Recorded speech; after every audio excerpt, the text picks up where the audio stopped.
Il ne faut pas avoir peur. Bonjour à tous, vous êtes sur Géopolitique Profonde, la chaîne qui est là pour remplacer les grands médias subventionnés. Alors, j'étais tout à l'heure à Radio Courtoisie avec notre ami Pierre-Jean Chalençon.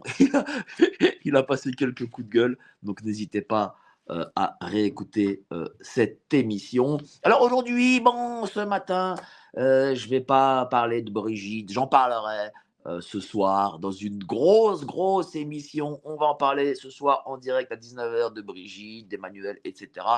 Je vais réexpliquer encore une fois pourquoi Xavier n'est pas passé.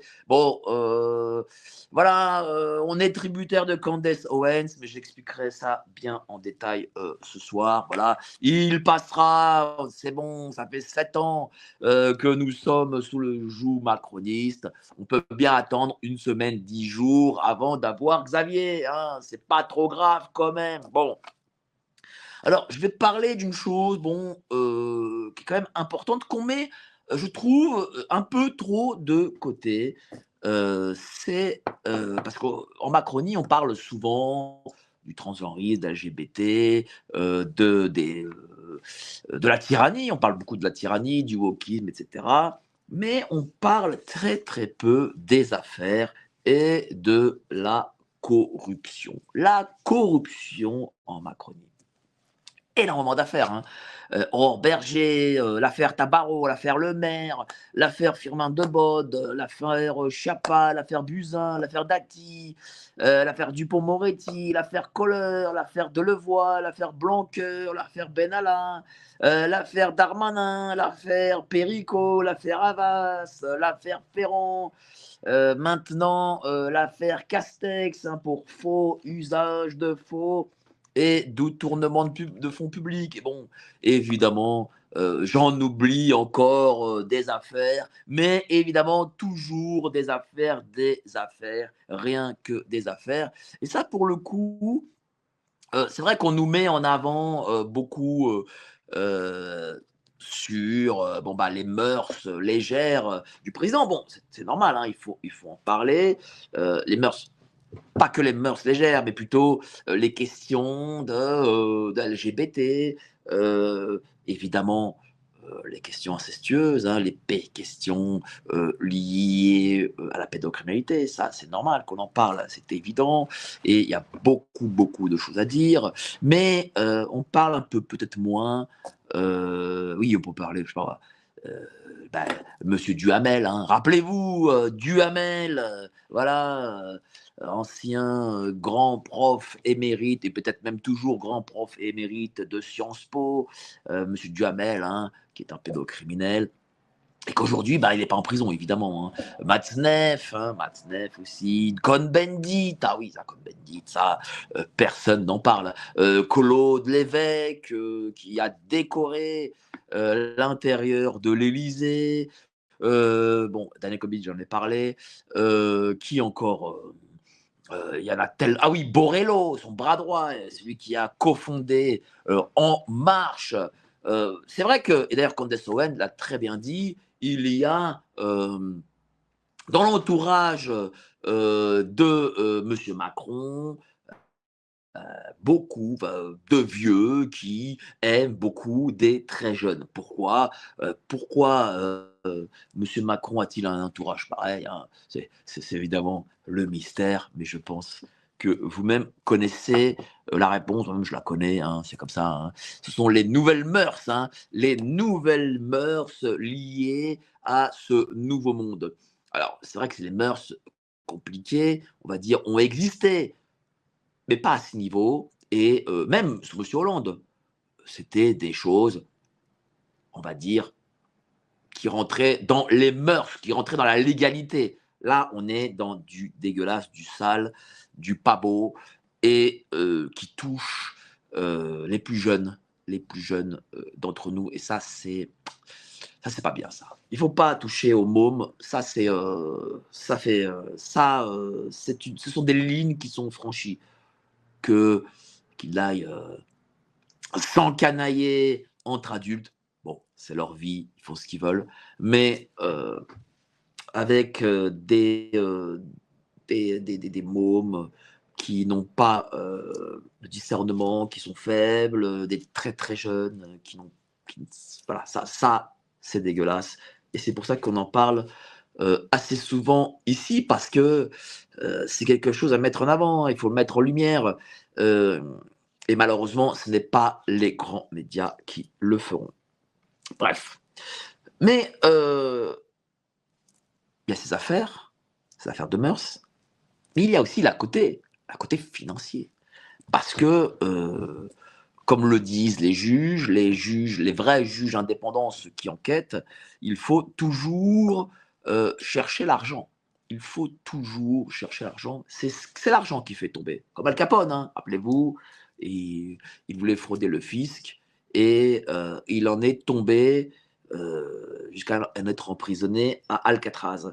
Et donc, c'est toujours l'argent qui laisse des traces. Et oui, l'argent laisse des traces, qu'on le veuille ou non. Parce que, mine de rien, ces gens-là, ils veulent nous imposer l'euro numérique, veulent nous interdire les espèces. Alors, c'est pas sympathique pour nous, parce que du coup, le trésor peut, peut faire des recettes comme jamais il n'en a fait, hein, depuis que la loi sur l'impôt à la source est passée. Eh bien, évidemment, les recettes de l'impôt sur revenu ont bondi. Donc, bien sûr, bah, c'est pas cool pour nous. Mais c'est une arme aussi contre eux. Je vous le dis, je n'arrête pas de le dire à Géopolitique Profonde. La mondialisation, ils se la sont créés pour eux, il faut que nous aussi on l'utilise.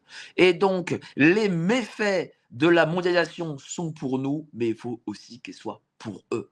Et on va les utiliser pour eux. Et donc, du coup, aujourd'hui, on va parler de tout ce qui a lien avec la corruption en Macronie. Et la corruption en Macronie n'a jamais, jamais été aussi forte. Peut-être pas même depuis le temps de Richelieu, où Richelieu, on le savait, le cardinal, prenait 1 franc de l'époque, 1 louis d'or pour la caisse de l'État et 1 louis d'or pour sa poche. Mais au moins, Richelieu pouvait dire qu'il a apporté au pays. Hein. Aujourd'hui encore, nous avons des grandes bâtisses, des grands monuments que des millions de touristes viennent visiter de l'époque de Richelieu. Et certaines directives viennent de son époque. Il a apporté, il avait fait à l'époque, sous Louis XIV, de la France la première puissance mondiale. C'est pour ça que moi, à la rigueur, si Monsieur Macron, tiens, parce que certains me disent oui, mais tu t'acharnes et tout. Non, mais si Monsieur Macron avait fait, dès son arrivée à en France, à la présidence, pardon, il avait fait de la France un pays où on passait de 2000 milliards de dettes à 500 milliards de dettes, et que il y avait, je sais pas moi, 2% de chômage officiel, vrai chômage, hein, que 2%, que il n'y avait pas d'insécurité, que on pouvait sortir sans se faire poignarder, qu'à Grenoble, il n'y avait pas, comme il s'est passé avant-hier, des guerres à coups de mitraillettes et de grenades. C'est pas rien quand même, qu'il n'y avait pas les meurtres de Louise, Elias, François, Apolline, etc. Qu'il y avait 5% de croissance, que le PIB par habitant, au lieu d'être à 30 000 euros, était à 100 000 euros, on nous imposait pas l'LGBT, le transgenrisme, etc., etc., et que la France rayonnait, devenait, allez, peut-être pas première puissance mondiale, mais on va dire deuxième puissance mondiale. J'aurais dit, mais Monsieur Macron, mais prenez même 5 milliards si vous voulez. Vous prenez 5 milliards, vous voulez garder, construisez-vous des châteaux, faites ce que vous voulez, je m'en fous. Vous êtes merveilleux, voilà, vous êtes magnifique, je vous loue chaque jour. Voilà, parce que par exemple, Poutine, on sait que Poutine, il pêche, je crois, 40 ou 50 milliards. Mais Poutine, il faut voir ce qu'était la Russie sous Yeltsin. Poutine a fait de la Russie quelque chose. Donc voilà, bon, qu'ils prennent ces 50 milliards, je m'en fous. Il permet à nous tous de vivre dans un beau pays, dans un pays à peu près normal, où il n'y a pas de wokisme, où le culte est présent et où on vit bien, quoi, où il n'y a pas 500 000 immigrés par an qui viennent chaque année. Voilà. Donc j'aurais dit, mais prenez 5 milliards, voilà, 5 milliards, vous les prenez, c'est cadeau, voilà, c'est cadeau pour vos services rendus. Mais malheureusement, ce n'est pas le cas. Malheureusement, ce n'est pas le cas. C'est d'ailleurs totalement le contraire. On était 5e puissance mondiale, on est maintenant 7e. On a plus de 1200 milliards d'euros de dettes. Le chômage, c'est une dinguerie. Tous les jours, il faut marcher comme ça là, parce qu'on peut se prendre un coup de couteau. Les gens deviennent fous. Écoutez, même, j'ai eu tout à l'heure Pierre-Jean Chalençon, à Radio Courtoisie, il a dit « Je n'en peux plus de Paris, il faut que je m'évade et je vais fuir la France. » Il a dit « Je vais fuir la France, j'en peux plus. » Il n'en peut plus. Imaginez, c'est quand même un gars du show business, il connaît tous les grands de France, et le mec il dit « J'en peux plus, je n'en peux plus, je veux quitter la France, je veux tout vendre et merci, au revoir. » Et le mec il a été invité par un des bras droits de Trump à Washington là, pour l'investiture. Et le mec là, qui fait partie des élites, il dit « J'en peux plus. » Alors imaginez le pauvre gars, quoi. Bref. Et donc, voilà, le problème, c'est qu'il y a des corruptions, il y a de la corruption. Alors là, j'ai sorti des affaires, Berger, Tabarot, Le Maire, Firmin Baudot, Schiappa, etc. Et la dernière, elle date de cette semaine, Castex, qui est en garde à vue, au garde à vue aussi, ancien Premier ministre, vil Premier ministre, puisqu'il était Premier ministre à l'époque de la crise sanitaire. C'est lui qui nous disait que si on s'asseyait, si on était assis sur une chaise, eh ben, on n'était pas contaminé par la crise sanitaire. Voilà, hein, quand vous vous asseyez, c'est bon. Si vous vous mettez debout, là, malheureusement, vous attrapez le Covid. Bon, ça, c'est comme ça. Donc, Castex, Premier ministre, faux, usage de faux et détournement de fonds publics. Et puis on a évidemment les amis des amis du régime, j'en ai parlé hier, Bernard-Henri Lévy, 750 000 euros pour son petit reportage d'Arte, sur l'Ukraine. Bon, là, ça va trop loin. Et d'ailleurs, moi, je me pose cette question. Je me pose la question, parce que ça ce sont des affaires que l'on voit, ce sont les affaires que l'on montre, et ça reste des petites affaires. Mais moi, je me pose une question simple. Comment se fait-il qu'en l'espace de 7 ans, 1200 milliards d'euros ont été dilapidés? Comment se fait-il qu'entre janvier 2024 et juin 2024, on ne sache pas ce que sont devenus 150 milliards? Comment se fait-il qu'entre juin 2024, c'est-à-dire la dissolution, et janvier 2025, 200 milliards se soient éparpillés? C'est pas juste les affaires là dont je vais vous parler, là, les Delevoye et compagnie, ça c'est zéro, ça. C'est 1 million, 2 millions, 3 millions. Bah, oui, évidemment, c'est de l'argent. Évidemment, c'est de l'argent. Mais là, on parle de 1200 milliards d'euros. Alors, qu'est-ce qu'ils vont dire en Macronie? Non, mais vous comprenez, le quoi qu'il en coûte, la crise sanitaire, machin, le chômage partiel. Oui, mais les experts ont parlé au grand mot. Alors, ils ne sont pas tous d'accord. Mais on va dire, je vais prendre l'expert qui a chiffré le plus haut. C'est 300 milliards. Ah, 300 milliards. Où sont passés les 900 milliards restants? Où sont passés les 900 milliards restants, sachant que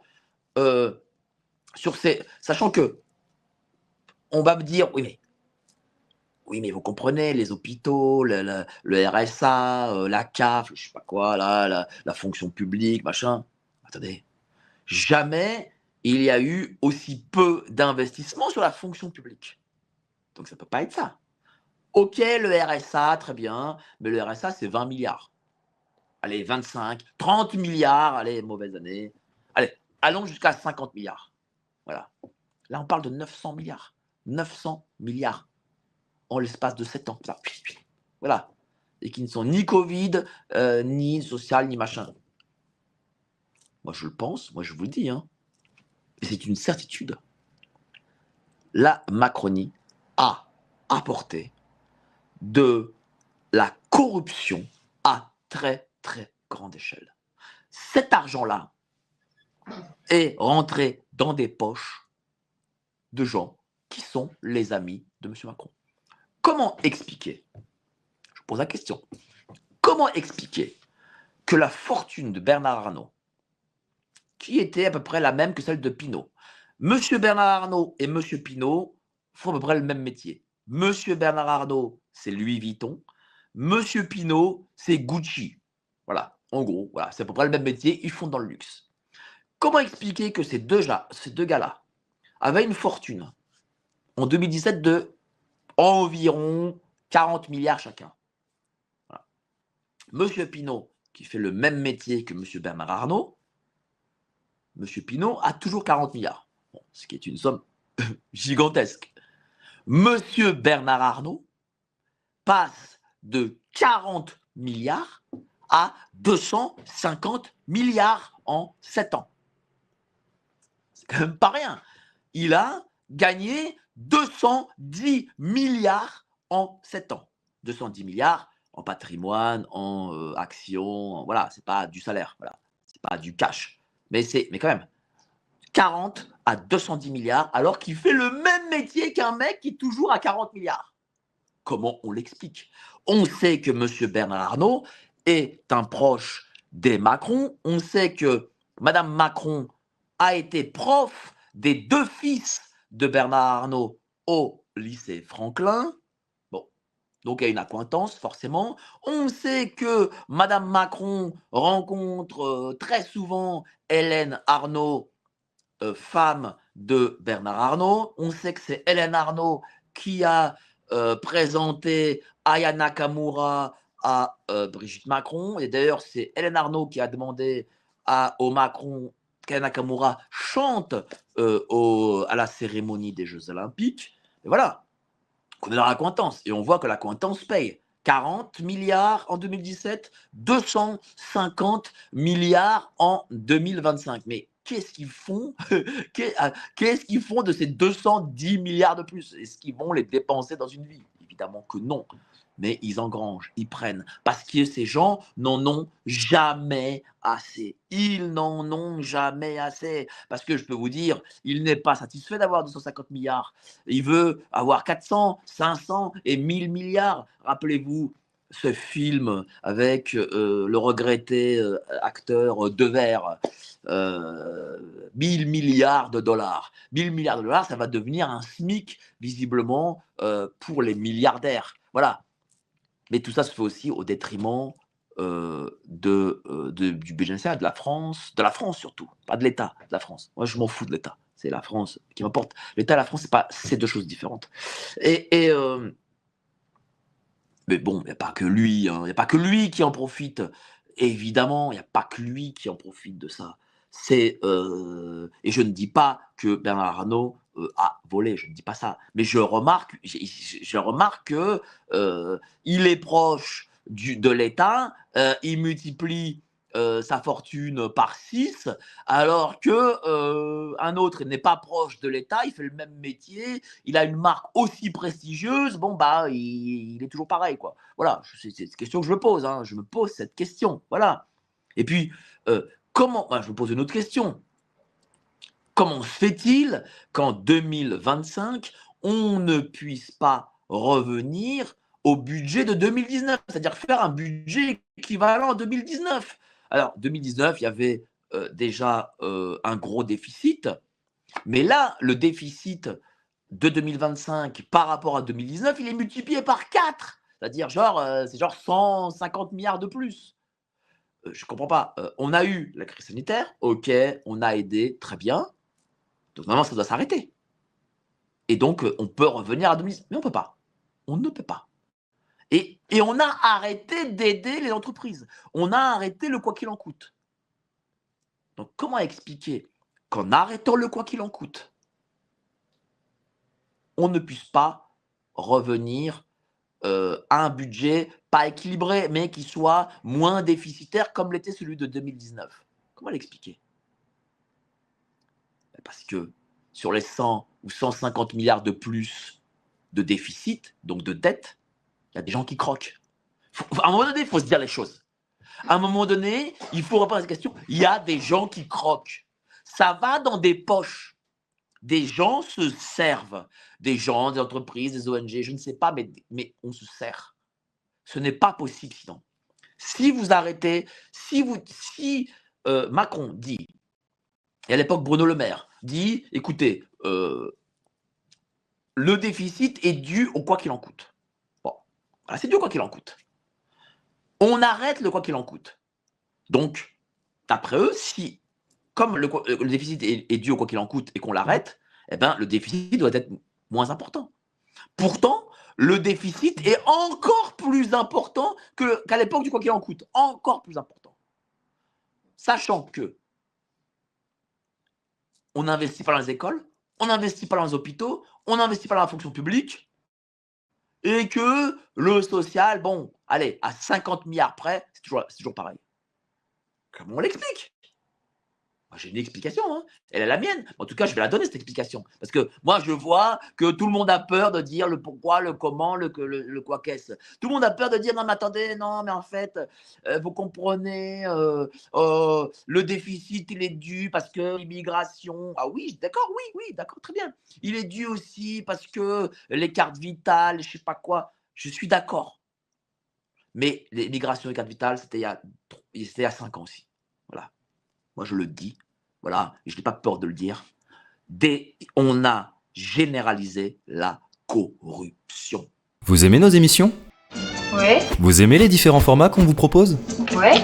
Tant mieux, car vous allez adorer notre revue mensuelle. Et pourquoi ? Car on a recruté les meilleurs experts pour vous offrir des analyses sans tabou sur les sujets clés de notre société, économie, politique, criminalité d'État, technosciences, mondialisme. Et on vous livre bien sûr toutes nos solutions financières pour préparer votre avenir. Oh, l'avenir, c'est ce qu'on a inventé de mieux pour gâcher le présent. Cliquez sous la vidéo pour recevoir votre revue dans votre boîte aux lettres et avoir accès aux meilleures informations qu'on ne peut pas dire sur YouTube.